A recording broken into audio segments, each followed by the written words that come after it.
Samuel Mackenzie pulled his wool coat tighter around his shoulders as he stepped onto the front porch of his ranch house.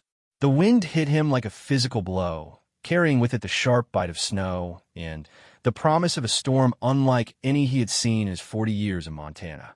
At 63, Sam had weathered countless blizzards, but something about this one felt different, more dangerous, as if nature itself was preparing to test every living soul in the valley.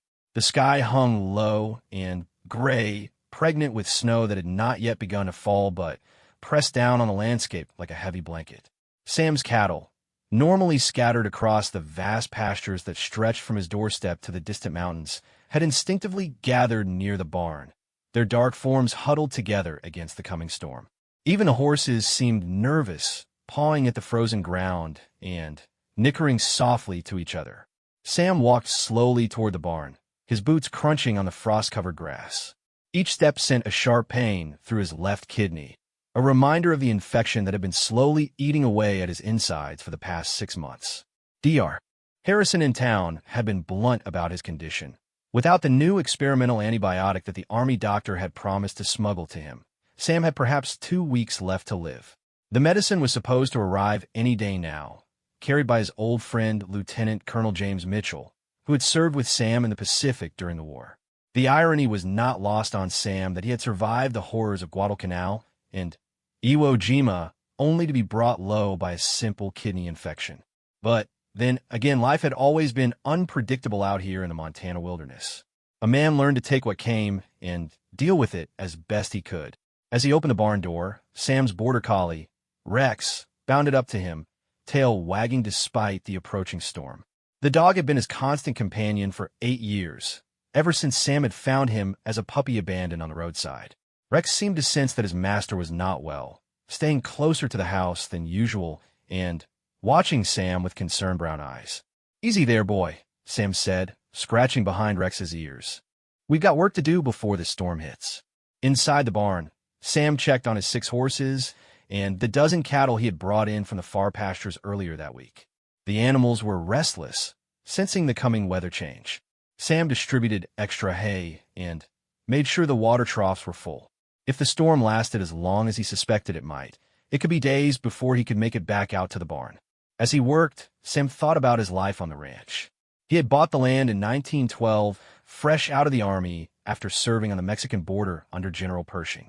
Back then, it had been nothing but raw wilderness, rolling hills covered in prairie grass, scattered with stands of aspen and pine, bounded on the north by the Yellowstone River and on the south by the foothills of the Absaroka Mountains.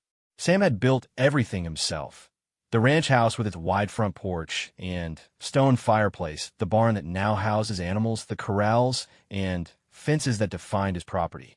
He had dug the well by hand, cleared the fields, and slowly built up his herd of cattle. It had been backbreaking work, but satisfying in a way that nothing else in his life had ever been. The only thing missing had been a family to share it with. Sam had been engaged once to a schoolteacher named Margaret Sullivan, but she had died in the influenza pandemic of 1918 before they could marry. After that, Sam had thrown himself into building his ranch, telling himself that the land and the animals were family enough. Most of the time, he even believed it. As Sam finished his work in the barn, the first snowflakes began to fall. They started slowly, individual flakes drifting down like feathers, but Sam knew that within hours they would become a wall of white that would make travel impossible. He hurried back to the house, Rex trotting beside him. Inside, Sam built up the fire in the stone fireplace and checked his supplies. He had enough food to last several weeks if necessary. Salt pork, beans, flour, coffee, and vegetables from his garden that he had preserved in the root cellar. His rifle hung above the mantel, cleaned and ready, with boxes of ammunition stored nearby. Sam had learned long ago that self-sufficiency was not just a virtue in this part of the world. It was a necessity. As darkness fell and the snow began to fall in earnest, Sam sat in his favorite chair by the fire, Rex curled up at his feet. The pain in his kidney was getting worse, a constant dull ache punctuated by sharp stabs that made him gasp. He reached for the bottle of whiskey he kept on the table beside his chair and poured himself a small drink.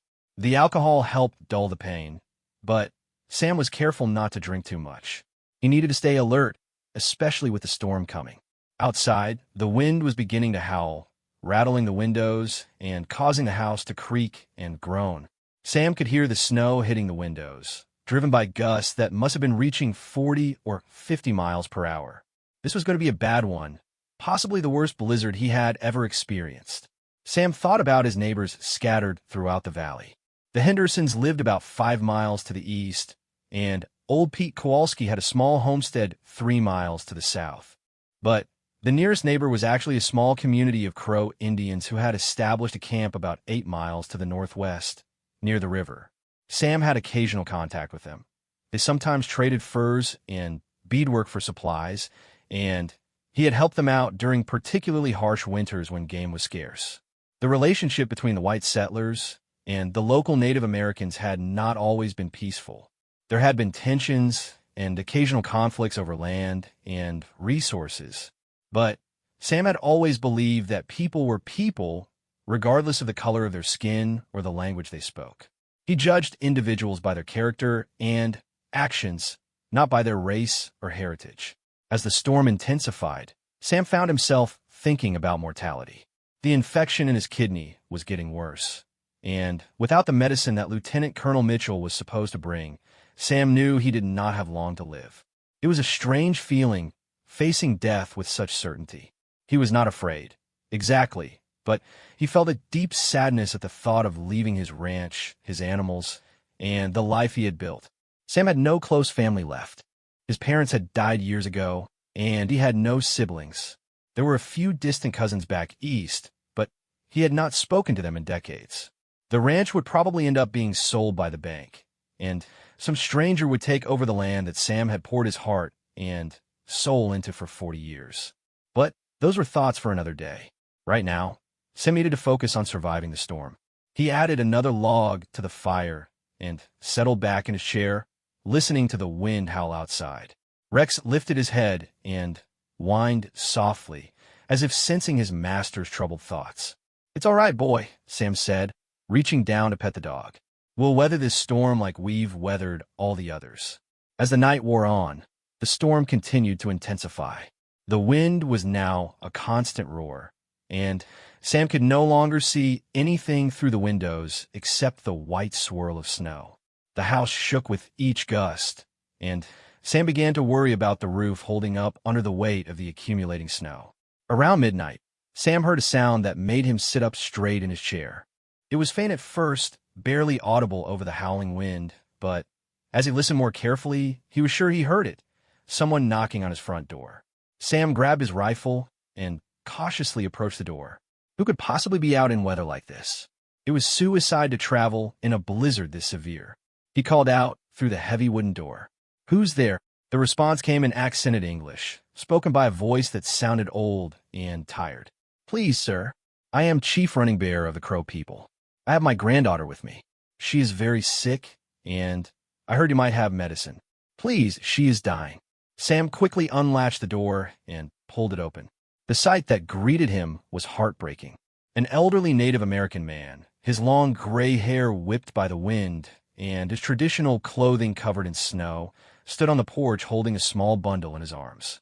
The bundle was a young girl, perhaps 8 or 9 years old, wrapped in blankets and completely unconscious. "Dear God," Sam said, stepping aside to let them in. "Get in here before you both freeze to death." Chief Running Bear stumbled into the house, his legs stiff from hours of walking through the deep snow. Sam quickly closed the door behind them and helped the old man to a chair near the fire. As the warmth began to penetrate the old chief's frozen clothing, Sam got his first good look at the little girl. She was beautiful with long black hair and delicate features, but her face was flushed with fever and her breathing was labored.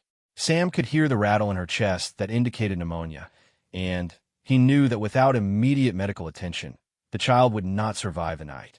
"How far did you walk?" Sam asked, bringing blankets and hot coffee for the old man. 6 miles, Chief Running Bear replied, his voice hoarse with exhaustion. "Maybe 7. I carried little dear the whole way. She has been sick for 3 days, getting worse each hour. The medicine man tried everything, but nothing helped. Then, I remembered hearing that you had received special medicine from the army. I had to try. Sam's heart sank. The old chief was referring to the experimental antibiotic that Lieutenant Colonel Mitchell was supposed to bring. But Mitchell had not arrived yet, and Sam had no idea when he might show up, especially with the storm raging outside. I'm sorry, Sam said gently. The medicine hasn't arrived yet. My friend from the army was supposed to bring it, but this storm— Chief Running Bear's face fell, but he nodded with quiet dignity. I understand. We will wait here until the storm passes, if you will allow it. Perhaps your friend will come soon. Sam looked at the little girl, whose condition seemed to be deteriorating even as they spoke. Her breathing was becoming more labored, and her fever seemed to be getting higher. Without antibiotics, she would certainly die before morning. The nearest doctor was in town, more than 20 miles away, and even if the storm stopped immediately, it would be impossible to get there and back in time. As Sam stood there, feeling helpless and frustrated, he heard the sound of a horse approaching through the storm. The sound was faint but unmistakable, the steady clip-clop of hooves on frozen ground, growing louder as the rider approached the house. Sam grabbed his lantern and opened the door, stepping out onto the porch despite the driving snow. Through the white curtain of the blizzard, he could make out the shape of a horse and rider. As they drew closer, Sam recognized the familiar figure of Lieutenant Colonel James Mitchell, bent low over his horse's neck and covered in snow. "Jim," Sam called out. "Over here." Mitchell guided his exhausted horse to the porch and dismounted stiffly. He was a tall, lean man in his 50s, with graying hair and the bearing of a career military officer. Despite the brutal conditions, he had managed to make the journey from town with the precious medicine that could save Sam's life. "Sam, thank God," Mitchell said, stumbling up the porch steps. "I was afraid I wouldn't make it. This storm came up so fast." "Get inside," Sam said, helping his old friend through the door. "We'll take care of your horse in a minute." As Mitchell entered the warm house, he stopped short at the sight of Chief Running Bear and the unconscious little girl. Sam quickly explained the situation while Mitchell warmed himself by the fire. "So you see," Sam concluded, "we have a real problem here. This little girl is going to die without antibiotics, but the medicine you brought is for my kidney infection." Mitchell pulled a small vial from his coat pocket. It contained a clear liquid that represented the cutting edge of medical science, an experimental antibiotic that had shown remarkable results in Army trials. The Army doctor who had provided it had warned that there was only enough for one complete treatment. "This is it," Mitchell said, holding up the vial. "But Sam, you know what this means. If you don't take this medicine, you'll be dead within days. The infection in your kidney is too far advanced." Sam looked at the medicine, then at the little girl lying unconscious in her grandfather's arms. Chief Running Bear sat silently, his weathered face impassive, but his eyes held the desperate hope of a man watching his granddaughter slip away. Outside, the storm continued to rage, cutting them off from the outside world and forcing them all to confront the impossible choice that lay before them. In his hands, Sam held not just medicine, but the power of life and death, his own life, and that of an innocent child he had never seen before tonight. The weight of the medicine vial in Sam's weathered hands felt heavier than anything he had ever carried. Around the fireplace, 3 lives hung in balance while the Montana blizzard raged outside like nature's own judgment day. Lieutenant Colonel Mitchell sat exhausted in a chair, snow still melting from his uniform, while Chief Running Bear held his granddaughter with the gentle desperation of a man who had already lost too much in his lifetime. Little Deer's breathing had become more labored in just the past few minutes. Her small chest rose and fell with obvious effort, and the fever flush on her cheeks had deepened to an alarming shade of red. Sam had seen pneumonia before, during his Army days, and he knew the signs. Without immediate treatment, the little girl had perhaps 6 hours before her lungs filled completely and she drowned in her own fluids. "Sam," Mitchell said quietly, "I need you to understand something. This antibiotic is experimental. The Army doctors who developed it made it clear there's only enough active ingredient in that vial for one full course of treatment. It can't be split or diluted without losing its effectiveness completely." The old rancher nodded grimly, his eyes never leaving the unconscious child. How long would it take to work on her? If it's going to work at all, we'd see improvement within 12 to 18 hours. Complete recovery would take 3 to 4 days. Mitchell paused, his voice dropping even lower. But, Sam, your kidney infection is septic. Without this medicine, you have maybe 2 days left, probably less. Chief Running Bear spoke for the first time since Mitchell's arrival, his voice carrying the weight of his 70-plus years. I did not come here to ask a dying man to give up his life for my granddaughter. I came hoping for a miracle, not to create an impossible choice. If there is no other way, we will accept what the Great Spirit has planned. The dignity in the old chief's words hit Sam like a physical blow. Here was a man who had walked 7 miles through a deadly blizzard, carrying his dying granddaughter, only to discover that saving her meant killing someone else. Yet he was prepared to accept that fate without bitterness or anger. Sam thought about his own grandfather, who had raised him after his parents died in a wagon accident when Sam was 12. The old man had taught him that a person's true character was revealed not in times of comfort, but in moments when everything was on the line.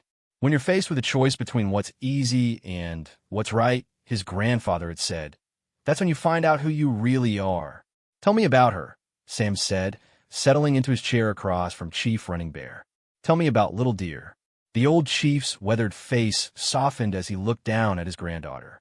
Her name in our language is Approaching Swan, but everyone calls her Little Deer because she moves so gracefully, like a young deer learning to run. She is 8 years old, the daughter of my youngest son who died in the war in France. Her mother passed when Little Deer was 3, from the same sickness that takes so many of our women. Mitchell shifted uncomfortably in his chair, clearly troubled by the direction the conversation was taking. Sam, you can't seriously be considering this. You have a responsibility to yourself, to your own life. But Sam continued listening to Chief Running Bear, who seemed to understand that sharing his granddaughter's story was important to the choice that lay ahead. Little Deer is special among our people, the chief continued. She learns faster than children twice her age. She already speaks 3 languages, our tribal tongue, English, and some French that she learned from the missionary school. But more than that, she has a gift for bringing people together. When there are disputes in our community, the adults often find their anger cooling when Little Deer is nearby. She has a way of seeing the good in everyone. What does she want to be when she grows up? Sam asked. A teacher, Chief Running Bear replied with a sad smile. She wants to build a school where Indian children and white children can learn together. She says that if children grow up knowing each other, they won't grow up to fear each other.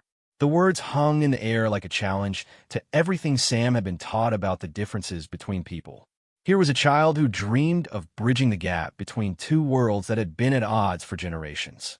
And now that child's life depended on a choice that seemed impossible to make. Sam stood up slowly, the pain in his kidney causing him to wince. He walked to the window and looked out at the storm, though there was nothing to see but swirling white.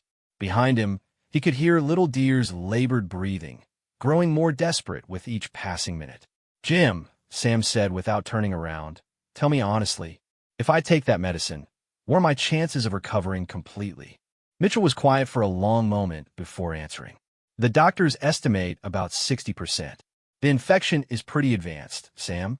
Even with the antibiotic, there's no guarantee. And the girl? She's young and strong. If we can get the pneumonia under control, her chances are probably 80% or better. Sam turned back to face the room. Chief Running Bear was gently stroking his granddaughter's hair, murmuring soft words in the Crow language. The love in the old man's face was unmistakable, the kind of pure devotion that comes only from someone who has already sacrificed everything for another person. Chief, Sam said, if Little Deer lives, if she grows up and becomes that teacher she dreams of being, how many children's lives might she touch? The old chief looked up, surprised by the question. I don't know. Hundreds, maybe thousands over the years.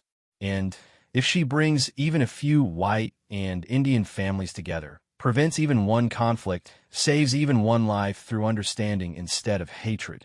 Mitchell stood up abruptly. Sam, stop. Don't do this to yourself. You're a good man, but you're not responsible for solving the problems of the world. You have the right to live. Sam smiled sadly at his old friend. Jim, do you remember what we talked about that night on Iwo Jima, when we were pinned down in that shell crater with the Japanese machine gun, keeping us trapped? Sam, that's different. You said that sometimes a man gets put in a position where he has to choose between living for himself and dying for something bigger than himself. You said that's what separates heroes from everyone else, the willingness to make that choice when the moment comes. Mitchell's face was grim. I also said that most people never face that choice, and that maybe they're lucky. Well, I'm facing it now. Sam picked up the vial of medicine and held it up to the firelight. The clear liquid seemed to glow with promise and possibility. This little bottle contains more than just medicine. It contains a choice between fear and hope, between building walls and tearing them down. Chief Running Bear stood up carefully, still holding Little Deer in his arms.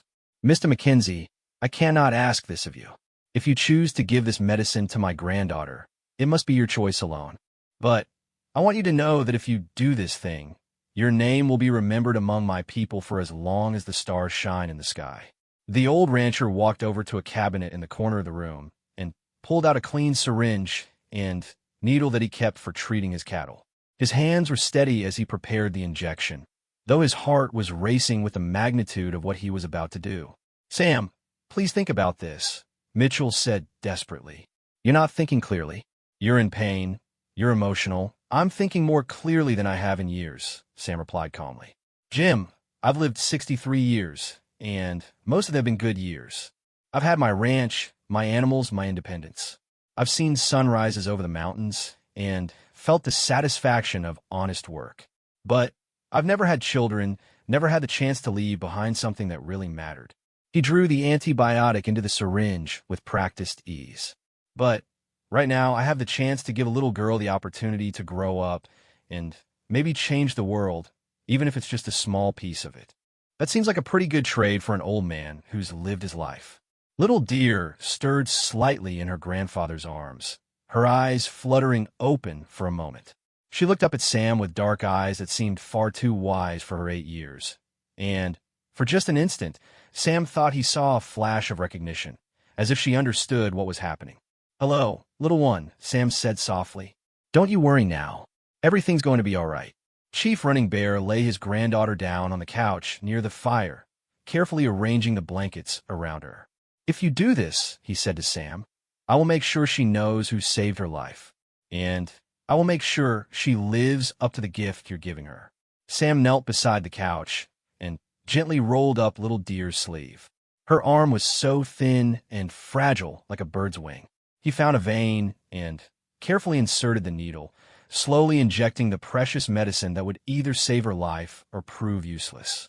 Either way, Sam knew he would never know the outcome. As he withdrew the needle, Sam felt a strange sense of peace settle over him.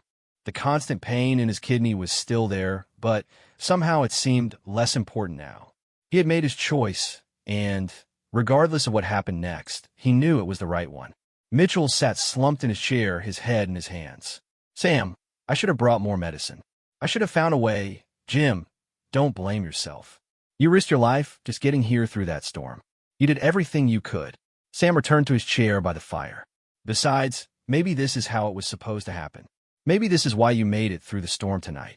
Chief Running Bear resumed his vigil beside his granddaughter, watching for any sign that the medicine was beginning to work. Mr. Mackenzie, is there anything I can do for you? Any message you would like me to carry to someone? Sam thought for a moment. My lawyer in town has my will.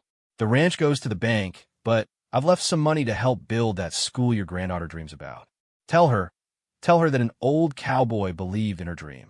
Outside, the storm seemed to be reaching its peak. The wind howled with renewed fury, and the house creaked and groaned under the assault. But inside, around the warm fire, 3 very different men waited together through the longest night of their lives, bound together by a choice that would echo through generations. Little Deer's breathing remained labored, but Sam thought he detected a slight improvement. Or maybe he was just hoping. Either way, there was nothing more to do now but wait and see if his sacrifice would prove to be enough to save a child's life and perhaps change a small corner of the world for the better. The hours crawled by like wounded animals dragging themselves through the Montana wilderness. Sam McKenzie sat in his chair by the dying fire, watching the gentle rise and fall of Little Deer's chest while listening to the relentless howl of the blizzard outside. Each breath the child took seemed precious beyond measure, a small victory against the pneumonia that was slowly drowning her lungs. Lieutenant Colonel Mitchell had fallen into an uneasy sleep in the chair across the room, his military training allowing him to rest even in the most stressful circumstances. But Chief Running Bear remained awake, sitting on the floor beside the couch where his granddaughter lay, his weathered hand resting gently on her forehead. Every few minutes, he would whisper soft words in the Crow language, prayers or encouragement that seemed to come from the depths of his soul. Sam found himself studying the old chief's face in the flickering firelight. The man had lived through things that most people could never imagine.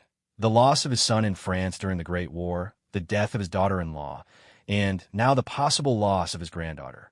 Yet there was no bitterness in his expression, only a quiet strength that spoke of a lifetime spent accepting whatever fate brought while never giving up hope. "Chief," Sam said softly, careful not to wake Mitchell, "tell me about your son, Little Deer's father." Running Bear looked up, his dark eyes reflecting the firelight. His name was Joseph, but we called him Standing Wolf. He was 22 when he enlisted to fight in the war. Many of our young men joined up, even though they were not yet American citizens. They wanted to prove that Indians could fight for this country just as well as anyone else. What happened to him? He died at a place called Below Wood, fighting with the Marines. The letter from his commanding officer said he saved the lives of 3 other soldiers before a German machine gun cut him down. The old chief's voice remained steady, but Sam could see the pain that still lived behind his eyes. He was awarded the Navy Cross posthumously. The medal sits on my mantle at home, next to a picture of him in his uniform. Sam nodded slowly. He had heard of Below Wood, one of the bloodiest battles of the war. He was a hero.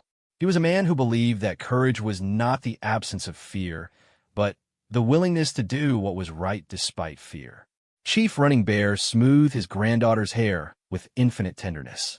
"I see that same courage in Little Deer. She has never backed down from anything, not even when the white children at the missionary school called her names, or when some of the adults in town looked at her with hatred in their eyes. She sounds remarkable. Last spring, there was an incident in town that showed me who she really is," the chief continued, his voice taking on the rhythm of a storyteller.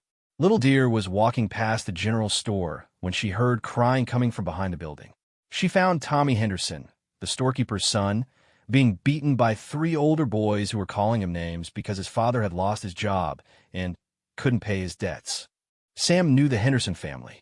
They had fallen on hard times when a drought killed most of their crops, and pride had prevented them from asking for help from their neighbors. Little Deer stepped right between Tommy and those older boys, even though they were twice her size. She told them that real strength meant protecting people who couldn't protect themselves, not picking on them. When one of the boys pushed her down, she got right back up and stood her ground until they finally gave up and left. What did she do then? She helped Tommy clean the blood from his nose and walked him home. When his mother, Mrs. Henderson, tried to thank her, Little Deer just said that all children should be able to walk home without fear. That evening, she convinced me to bring some vegetables from our garden to the Henderson family, even though there had been tension between our peoples in the past.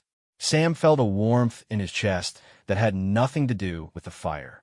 This was the child he had chosen to save, not just a little girl with pneumonia, but a young soul who already understood that courage meant standing up for others, regardless of the consequences. As if summoned by their conversation about her, Little Deer stirred on the couch. Her eyes fluttered open, and, for the first time since her grandfather had carried her through the blizzard, she seemed to be truly conscious. Her breathing was still labored, but there was awareness in her dark eyes as she looked around the room. "Grandfather?" she whispered, her voice barely audible above the wind outside. Chief Running Bear leaned forward immediately, taking her small hand in his large, calloused ones. "I'm here, little one. You're safe now." Little Deer's eyes found Sam sitting nearby, and she studied his face with the direct gaze that children often have before they learn to look away from strangers. "Are you the medicine man Grandfather told me about?" Sam smiled gently. I'm not a medicine man, sweetheart. I'm just a rancher. But we gave you some medicine that should help you feel better. Are you the one who saved me? The question was asked with such simple directness that it took Sam's breath away. We all did, together, Sam replied, not wanting to burden a sick child with the weight of what his choice had cost. But little dear seemed to understand more than her 8 years should have allowed. Grandfather's prayers told me that someone made a great sacrifice for me. Was it you? Before Sam could answer, the child was overcome by a coughing fit that shook her small body violently. Chief Running Bear helped her sit up, supporting her while she struggled to clear her lungs. When the coughing finally subsided, little dear lay back exhausted, but Sam noticed that her breathing seemed slightly easier than before. The medicine is starting to work, Mitchell said quietly. He had awakened during the coughing fit and was now observing the child with the trained eye of someone who had seen battlefield medicine in action. Her color is a little better, and the congestion in her chest sounds less severe. Sam felt a profound relief wash over him. His sacrifice was not going to be in vain. This remarkable little girl was going to live, was going to grow up, and become the teacher she dreamed of being, was going to touch the lives of countless other children, and maybe, just maybe, help heal some of the divisions that had caused so much pain between her people and his. As dawn approached, the storm outside began to show signs of weakening. The wind was still strong, but the constant howling had diminished to a more manageable roar, and the snow seemed to be falling less heavily. Sam knew that it would still be hours before anyone could travel safely, but at least the worst of the blizzard was passing. Little dear had fallen back into a more restful sleep. Her breathing definitely improved from the night before. The crisis was not over. Pneumonia was still a dangerous condition, even with antibiotics, but the immediate threat to her life had passed. She would need continued care and rest, but Sam was confident now that she would recover. How are you feeling? Mitchell asked, moving to check on Sam.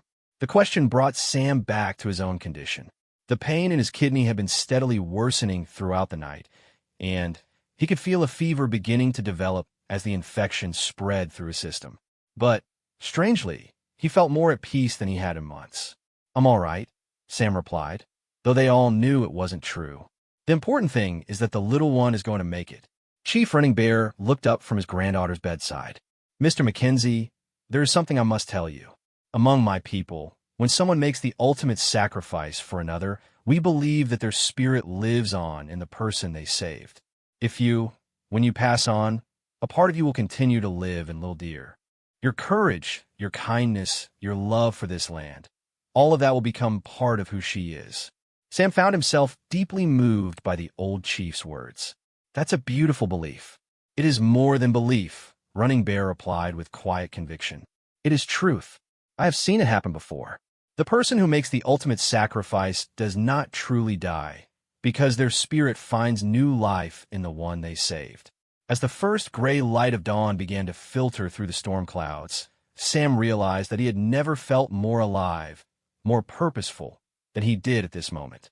He had spent his entire adult life building something, his ranch, his herds, his independence. But now, in what might be his final hours, he had finally built something that would last beyond his own lifetime. He had built hope in the heart of a child who would carry that hope forward into a better world. Little dear stirred again, and this time when she opened her eyes, they were clearer and more focused. She looked directly at Sam and smiled, not the polite smile that children often give to adults, but a genuine expression of affection and gratitude. Thank you, she said simply, her voice stronger than it had been during the night. I don't know exactly what you did for me, but I can feel that it was something important. I promise I won't waste the gift you've given me. Sam felt tears welling up in his eyes, something that hadn't happened to him since the day he had buried his fiancée 34 years earlier. Just grow up to be the person you already are, sweetheart. That's all the thanks I need. Outside, the storm was definitely weakening. Soon, help would arrive from town. Dr. Harrison would come and check on little dear and confirm what Sam already knew, that she was going to live. And then Sam would face his final hours with the knowledge that he had made the right choice, that he had found a way to leave the world a little better than he had found it. As he watched the child sleep peacefully beside her devoted grandfather, Sam Mackenzie felt a deep satisfaction settle into his bones. Tomorrow would bring whatever it brought. But tonight, for the first time in his life, he had been exactly the man he had always hoped he could be.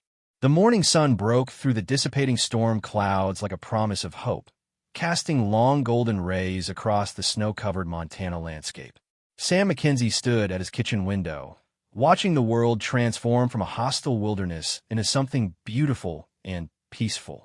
The blizzard had finally passed, leaving behind a crystalline wonderland where every tree branch and fence post was adorned with perfect sculptures of snow and ice. Little Deer was sitting up on the couch now, her color much improved from the night before. Chief Running Bear sat beside her, feeding her small spoonfuls of warm broth that Sam had prepared from beef bones he kept in his pantry. The improvement in the child's condition was remarkable. Her breathing was clear and easy. Her fever had broken completely, and her dark eyes sparkled with intelligence and curiosity as she looked around the ranch house. "Grandfather," she said in her clear, sweet voice, "tell me again about Mr. Mackenzie's cattle. Are they really bigger than the ones back home?" Running Bear smiled at his granddaughter's returning vitality. "They are indeed, little one. Mr. Mackenzie raises Angus cattle, bred for this harsh climate. They grow thick coats in winter and can survive storms that would kill smaller animals. Can I see them when I'm feeling better?" Little Deer asked, looking hopefully at Sam. "Of course you can," Sam replied, though he knew he might not live to see that day. The infection in his kidney was progressing rapidly now. During the night, he had begun experiencing chills and nausea, and his left side ached with a constant, grinding pain that no amount of whiskey could dull. "Maybe when the snow melts a bit, your grandfather can bring you back for a visit." Lieutenant Colonel Mitchell, who had been scanning the horizon with a pair of field glasses, suddenly straightened with excitement. "Sam, I can see riders coming from town. Looks like Doc Harrison and maybe 3 or 4 others." Sam felt a mixture of relief and apprehension. Dr. Harrison's arrival would mean proper medical care for Little Deer, which was what mattered most. But it would also mark the beginning of Sam's final chapter, and he found himself surprised by how reluctant he was to let go of this beautiful morning and the company of these unlikely friends. Within an hour, the rescue party had reached the ranch. Dr. Harrison, a compact man in his 50s with kind eyes and gentle hands, immediately set about examining Little Deer, while the other men, Sheriff Tom Bradley, Pete Kowalski from the neighboring homestead, and young Johnny Henderson from the general store, helped themselves to coffee and gathered around the fire to hear the full story of the night's events. "Well, I'll be damned," Dr. Harrison said after completing his examination of the little girl. "This child was dying last night, and now she's on her way to a full recovery. That new army medicine is nothing short of miraculous." Little Deer looked up at the doctor with serious eyes. "Mr. Mackenzie gave me his medicine, didn't he? The medicine that was supposed to make him well." Dr. Harrison glanced at Sam, understanding immediately what had transpired. "Is this true, Sam?" Sam nodded quietly. "The child needed it more than I did." Sheriff Bradley, a big man with a weathered face and kind heart, shook his head in amazement. "Sam Mackenzie, in all my years wearing this badge, I've never heard of anything like this. You gave away your own life to save a little Indian girl you'd never met before." "She's not just any little girl," Sam replied, settling carefully into his chair as another wave of pain washed through him. "Tell them about the school she wants to build, Chief." Chief Running Bear spoke with quiet pride about his granddaughter's dreams of creating a place where children of all backgrounds could learn together. As he talked, Sam watched the faces of the white men around the fire. These were good people, but they lived in a time when racial prejudices ran deep, when fear and misunderstanding often governed relationships between communities. Yet as they listened to the story of Little Deer's courage and kindness, Sam could see something changing in their expressions. Johnny Henderson, whose family had been helped by the little girl when they were struggling, nodded repeatedly and added details about her character. Even Pete Kowalski, who had never been particularly friendly toward the local Native American population, seemed moved by what he was hearing. "Doc," Sam said quietly, "how long do I have?" "Dr." Harrison had been examining Sam while the others talked, and his expression was grave. "Without that antibiotic, probably not more than a day, maybe 2 at the outside. The infection has spread throughout your system, Sam. I'm sorry. Don't be sorry, Sam replied with surprising calmness. I made my choice, and it was the right one. I just want to make sure there are a few things taken care of. Sheriff Bradley leaned forward. What do you need, Sam? I want to make sure little dear gets the best medical care until she's completely recovered. And I want to talk to my lawyer about changing my will. I've decided to leave my ranch to establish a trust fund for that school she dreams about building. The room fell silent except for the crackling of the fire. These men had known Sam Mackenzie for decades. They knew his love for his land, how he had poured his heart and soul into building his ranch from raw wilderness. The idea that he would give it all up to support the education of Native American and white children together was almost beyond comprehension. Little dear, who had been listening quietly to the adult conversation, suddenly spoke up. Mr. Mackenzie, if you give your ranch for my school, where will your spirit live after you're gone? Grandfather says that when people die, their spirits stay in the places they loved most. Sam was touched by the child's concern. Well, sweetheart, I think maybe my spirit will live in the school that gets built on my land. Every time a child learns something new there, or makes a friend they wouldn't have met otherwise, a part of me will be there too. Dr. Harrison cleared his throat. Sam, I need to examine you more thoroughly. There might be something we can do to make you more comfortable, at least.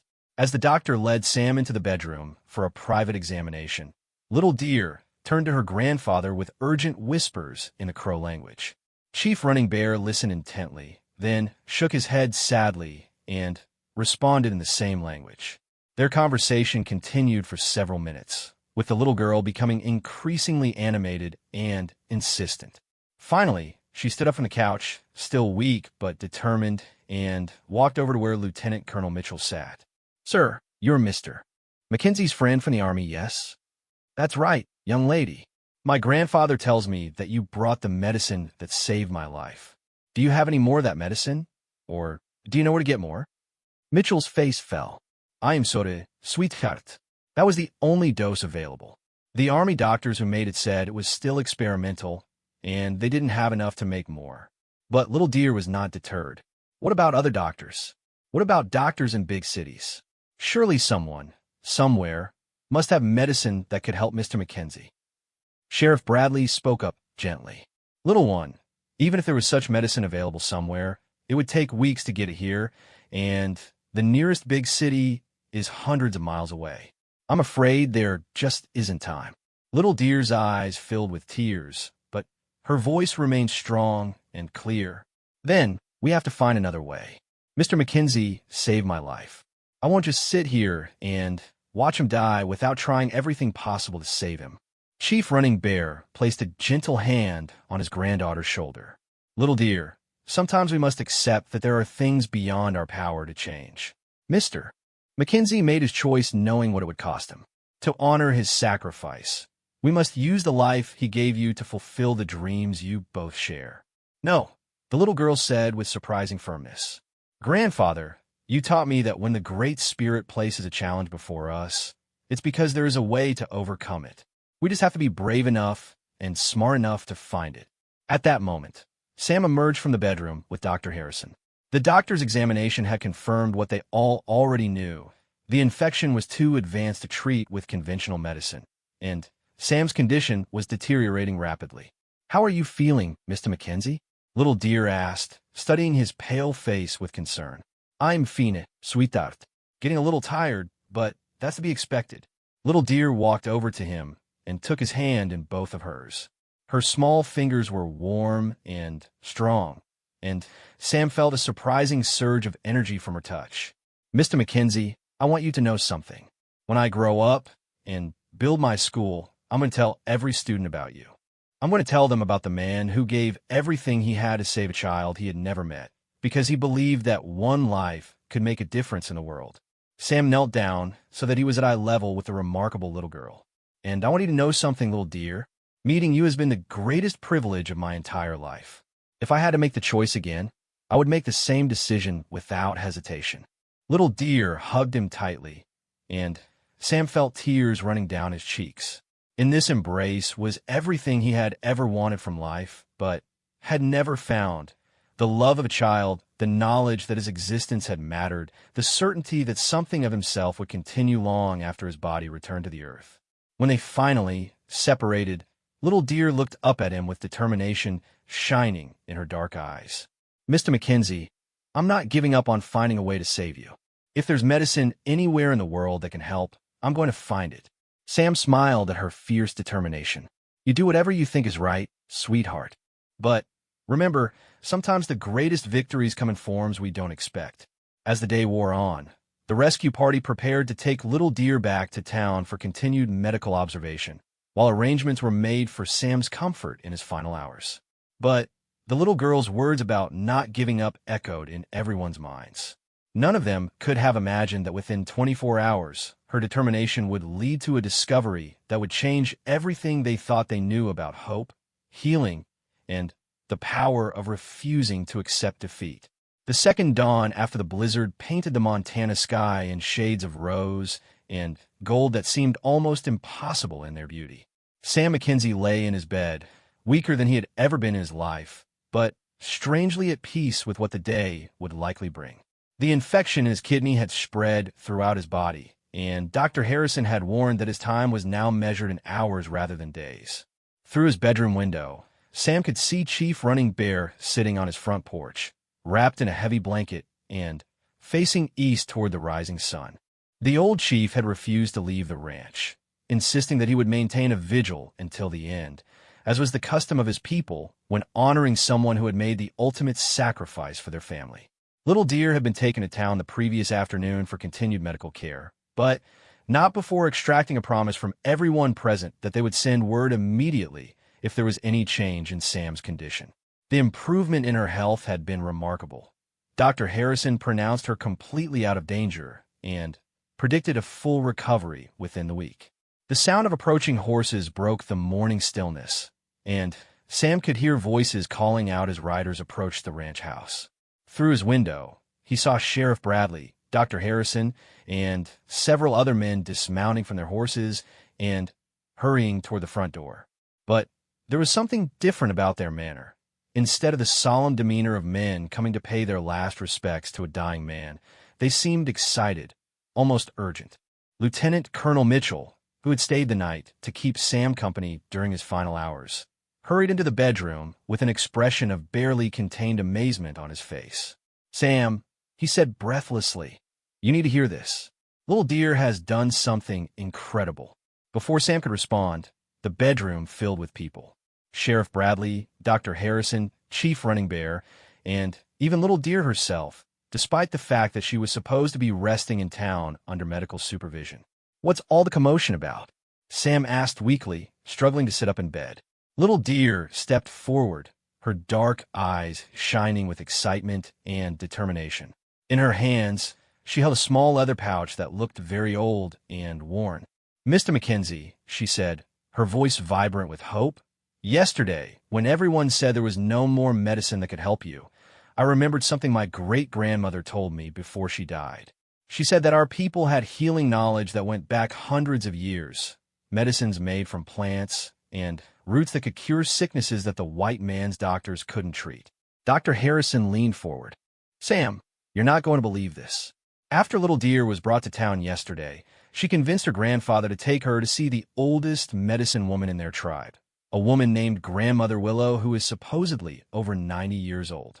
Grandmother Willow has been studying healing plants her entire life," Chief Running Bear added, his weathered face glowing with excitement. "When Little Deer told her about your kidney infection and described your symptoms, the old woman said she had seen such sickness before. She said there was a remedy made from a rare root that grows only in certain places in the mountains." Little Deer opened the leather pouch and showed Sam its contents, a collection of dried roots and herbs that had been ground into a fine powder. Grandmother Willow stayed up all night preparing this medicine. She said it was the same remedy that saved her grandfather's life when she was a little girl. A white trapper had been dying from the same kidney sickness that you have, and this medicine cured him completely. Sam looked at the Native American medicine with a mixture of hope and skepticism. "Little Deer, I appreciate what you're trying to do, but Mr. Mackenzie, Dr. Harrison interrupted, I've examined these plant materials and I have to tell you, some of the compounds Grandmother Willow has included in this mixture are remarkably similar to antibiotics that are still in experimental stages. The willow bark alone contains salicin, which is a precursor to aspirin, and there are other compounds here that show genuine antimicrobial properties. Sheriff Bradley stepped forward.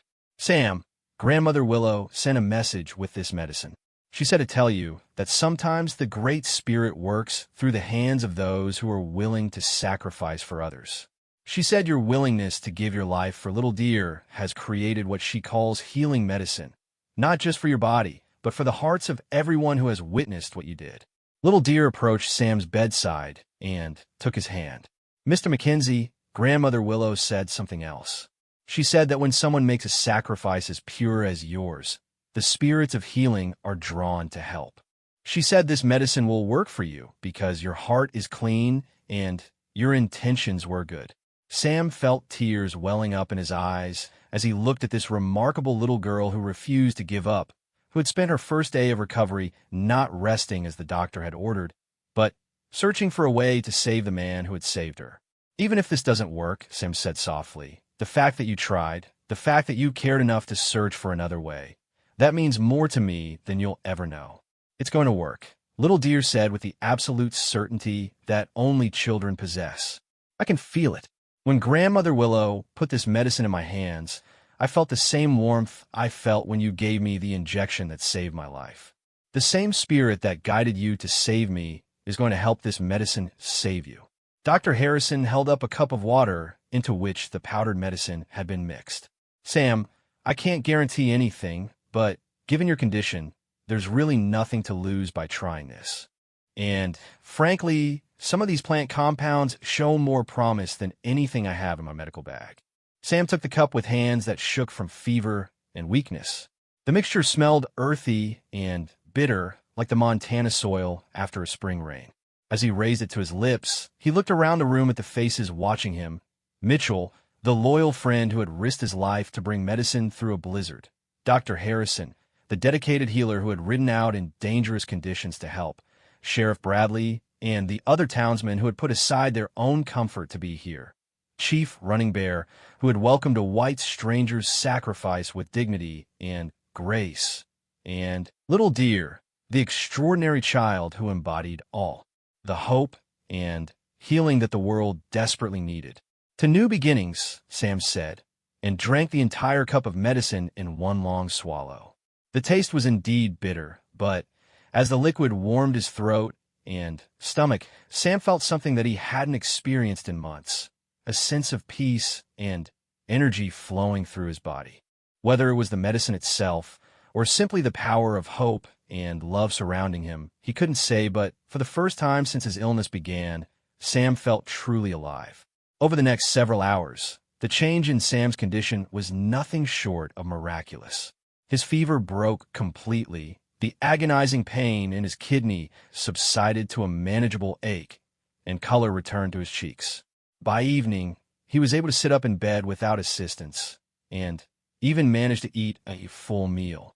Dr. Harrison monitored Sam's progress with amazement and growing excitement. I've never seen anything like this, he confided to Mitchell. His vital signs are improving by the hour. Whatever was in that native medicine, it's working better than any antibiotic I've ever seen. 3 days later, Sam was strong enough to walk outside and see his cattle for the first time since the blizzard. Little Deer, now fully recovered herself, skipped alongside him as they made their way to the pasture where his Angus herd was grazing peacefully in the spring sunshine. Mr. Mackenzie, she said, her voice bubbling with joy, Grandmother Willow wants to meet with you and Grandfather and Dr. Harrison. She says there are many healing plants that our people know about that could help white doctors treat sicknesses they don't understand. She wants to share this knowledge so that no one else has to face the choice you faced. Sam stopped walking and looked down at this incredible child who had already begun changing the world in ways that no one could have imagined. That sounds like a wonderful idea, sweetheart. Maybe that could be part of your school when you build it. A place where people can share all kinds of knowledge, including the healing wisdom of your people. That's exactly what I was thinking, Little Deer exclaimed. We could have regular doctors and medicine women working together, and children could learn about both kinds of healing. And maybe if people from different backgrounds work together to help sick people get well, they'll learn to trust each other in other ways too. As they stood together in the Montana pasture, with the snow-capped mountains rising in the distance and the spring grass beginning to push up through the melting snow, Sam Mackenzie realized that his sacrifice had indeed created something miraculous. Not just his own unexpected recovery, but the beginning of a new understanding between two peoples who had been divided by fear and mistrust for too long. The little girl beside him would indeed grow up to build her school, and it would become a model for education and cooperation that would spread throughout the region and beyond. Grandmother Willow's healing knowledge would be documented and shared with medical professionals, leading to breakthroughs in treating diseases that had previously been considered hopeless. And Sam's ranch would become the site of the first integrated school in Montana, where children of all backgrounds would learn not just reading, writing, and arithmetic, but the far more important lessons of compassion, understanding, and the courage to sacrifice for others. Years later, when Little Deer had indeed become the teacher she dreamed of being, she would tell her students the story of the night when a dying rancher chose to save the life of a Native American child he had never met before. She would explain how that choice had set in motion a chain of healing that touched not just two lives, but an entire community, proving that sometimes the greatest miracles begin with a single act of love. And every year on the anniversary of that snowy March night, Sam Mackenzie and Chief Running Bear would sit together on the porch of the ranch house, watching the sun set over the mountains and marveling at how a moment of impossible choice had given birth to a lifetime of hope. The old rancher had learned that the greatest legacy a person could leave was not land or buildings or money, but the knowledge that love and sacrifice could indeed change the world, one life at a time. In the end, Sam Mackenzie lived for 20 more years, long enough to see Little Deer graduate from the Teachers College, marry a young doctor who shared her vision of integrated healing, and open her school on the very land where she had nearly died as a child. He lived long enough to see former enemies become friends, to see children of different races playing together without fear or hatred, and to know with absolute certainty that his choice on that stormy March night had been the most important decision of his entire life. The morning that changed everything had indeed brought more than anyone dared to hope. It had brought the healing of hearts, the bridging of divides, and the proof that in a world often divided by differences, love remains the most powerful medicine of all.